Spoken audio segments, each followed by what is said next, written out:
روزے کے فوائد کے بارے میں ذرا میرے ناظرین کو بتا دیں. میرے ناظرین آپ دیکھ رہے ہیں، سن رہے ہیں، روزے کے فوائد کیا ہیں، آپ کی صحت پہ اس کے کیا اثرات ہوتے ہیں، یا اس میں ہمارا اسلام اسے کیا کہتا ہے کہ اس کے فوائد، اس کی اہمیت کے بارے میں ذرا بتا دیں. جہاں تک روزے کی اہمیت ہے اس سے کوئی انکار نہیں، قرآن کے حوالے سے اور حدیث کے حوالے سے. بالکل میرے نبی نے تو یہاں تک فرما دیا کہ من صام رمضان ایمانا و احتسابا غفر له ما تقدم من ذنبہ، جس نے رمضان کے روزے رکھے ثواب کی نیت سے اور ایمان کی نیت سے تو اللہ اس کے پچھلے سارے گناہوں کو بخش دیتا کیا ہے. بات ہے، کیا بات ہے. روزے کے جو فوائد ہیں نا جی، اس کے حوالے سے میں دو باتیں عرض کروں گا. جی جی ایک تو جسمانی فوائد بالکل اور ایک روحانی فوائد. بالکل، کیا بات ہے. جو روزے کے روحانی فوائد ہے نا جی، وہ تو یہ ہے کہ جب بندہ صبح سے لے کر شام تک کھانا پینا چھوڑ دیتا ہے تو وہ کمزوری ہو جاتی ہے، کمزوری وہ محسوس کرتا ہے، اس کی جسمانی خواہشات کم ہونا شروع ہو جاتی ہیں.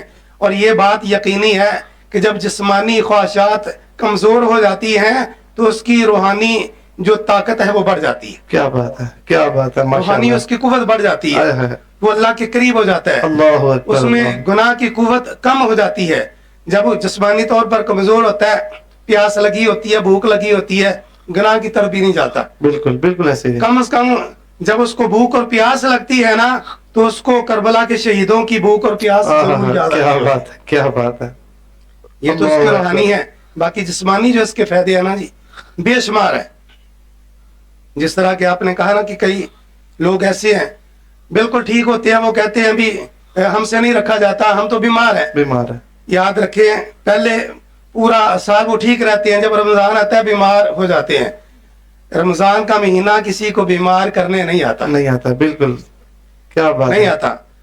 اور اس کے جو جسمانی فوائد ہیں، جدید ریسرچ نے اس بات کی تحقیق کیا کہ پورا سال بندہ کھاتا پیتا رہتا ہے. بالکل اس میں کمی بیشی بھی ہو جاتی ہے، کبھی اوور ہو کے کھا لیتا ہے تو اوور کھانے کی وجہ سے اس کے پیٹ کے اندر بے شمار علائشیں، چربی بڑھ جاتی ہے اور بے شمار اس کے جراثیم، موٹاپا، بیماریاں معدے کے اندر ہوتی ہیں. بالکل شوگر، بلڈ پریشر، پتہ نہیں کیا کیا کچھ ہو جاتا ہے.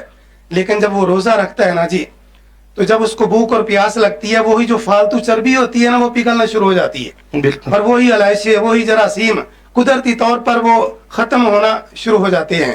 تو روزہ جو ہے جسمانی طور پر بھی بندے کو تندرست کرتا ہے. پورا مہینہ جب اس طرح مشق کرتا ہے نا انسان، بھوکا پیاسا رہتا ہے، بالکل اس کو یوں کہہ لو کہ اس کا معدہ بالکل واش ہو جاتا ہے. کیا بات ہے. جب معدہ واش ہو جاتا ہے، معدہ تندرست ہو جاتا ہے تو 99% جو بیماریاں ہیں نا وہ معدے کی وجہ سے لگتی ہیں. کیا بات. تو جب معدہ ٹھیک ہو جاتا ہے، صحیح کام کرنا شروع کر دیتا ہے تو بالکل اسی طرح بندے کی صحت میں اضافہ ہو جاتا ہے. آپ دیکھیں جنہوں نے روزے رکھے ہوتے ہیں نا، جب رمضان کا مہینہ گزرتا ہے تو چند دنوں کے بعد ان کے چہرے پر قدرتی طور پر نورانیت آ جاتی ہے. ماشاءاللہ ایسے ہی ہے. تو رمضان کا روزہ جو ہے یہ بیمار نہیں کرتا، بلکہ میرے رسول نے ارشاد فرمایا کہ لوگوں صوموا تصحوا، تم روزے رکھا کرو، اللہ تمہیں صحت عطا فرمائے. کیا بات ہے، کیا بات ہے.